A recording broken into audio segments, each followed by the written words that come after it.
Kabla ya ujio wa koloni, nchi za Kiafrika zote zilikuwa zinaishi kwa amani kabisa. Lakini mnamo karne ya 15 wakoloni wameanza kuingia katika nchi za Kiafrika. Wakoloni hao wamekaa mpaka karne ya 19. Umeona? Baada ya kukaa hapo katikati vilifanyika vitu vingi na mambo mengi ambayo yalikuwa yanaendelea. Lakini baada ya kukaa sana kwa kitambo kikubwa, ina maana kwamba jamii za Kiafrika zikasanuka, zikaona kwamba bwana, hiki kinachoendelea sio vizuri, kwa sababu Waafrika wengi walikuwa ni watumwa.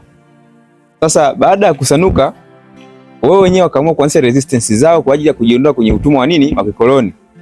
Umeona? Sasa ilipofikia karne ya 19, hapo tunaona sasa nchi za Kiafrika zimeanza kujikomboa kutoka kwenye nini? Kutoka kwenye mikono ya koloni. Sasa kumbuka, kabla ya ujio wa Afrika walikuwa wanaishi kwa amani. Walivyokuja wakoloni, amani ikapotea kwa sababu jamii za Kiafrika zote zilikuwa nini? Utumwani. Umeona?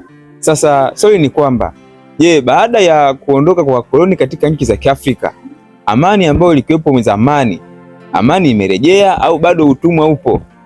Sasa hapo unahitaji niweze kuona comment yako. Je, amani ambayo ilikuwepo kabla ya ujio wa koloni na baada ya kuondoka kwa koloni, hiyo amani ipo? Nahitaji niweze kuona comment yako hapo.